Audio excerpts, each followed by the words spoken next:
छगन भुजबळ यांना मोठा धक्का, राष्ट्रवादीने घेतला महत्त्वाचा निर्णय. पहा नेमकं काय घडलंय. नमस्कार मित्रांनो, क्रांती मराठी न्यूजमध्ये आपल्या सर्वांचे स्वागत. महाराष्ट्र राज्याच्या राजकारणातून सर्वात मोठी आणि महत्त्वाची बातमी समोर आलेली असून अजित पवार यांच्या राष्ट्रवादीचे मंत्री असणारे छगन भुजबळ यांना मोठा धक्का बसलेला आहे. कारण राज्यसभेवर जाण्यास उत्सुक असणाऱ्या मंत्री छगन भुजबळ यांच्याऐवजी पक्षाने आता विदर्भातील राजेंद्र जैन यांच्या नावाची घोषणा केलेली आहे.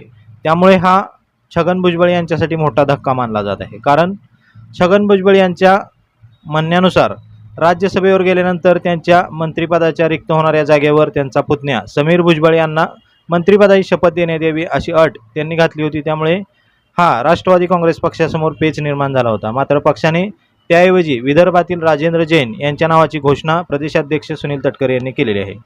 विशेष म्हणजे गोंदिया भंडारा स्थानिक स्वराज्य संस्थेतून राजेंद्र जैन यांनी 12 वर्ष प्रतिनिधित्व केलेले आहे. मध्यवर्ती बँक फेडरेशन यात राजेंद्र जैन यांनी काम केलेले आहे.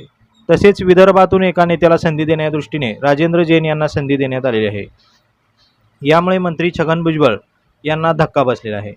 मंत्रिपद पुतण्याला देऊन स्वतः राज्यसभेवर जाण्यास उत्सुक असणाऱ्या छगन भुजबळ यांच्या मागणीकडे पक्षाने दुर्लक्ष केल्याचे आता यातून पाहायला मिळत असून सुनेत्रा पवार या महाराष्ट्रात उपमुख्यमंत्री झाल्यामुळे त्यांच्या रिक्त झालेल्या राज्यसभेच्या जागेवर माजी केंद्रीय मंत्री प्रफुल्ल पटेल यांचे निकटवर्तीय समजले जाणारे राजेंद्र जैन यांना पक्षाने उमेदवारी दिलेली आहे. त्यामुळे हा मंत्री छगन भुजबळ यांच्यासाठी मोठा धक्का मानला जात आहे. याबद्दल तुम्हाला काय वाटतं नक्की कमेंट करा आणि व्हिडिओला शेअर करा. धन्यवाद.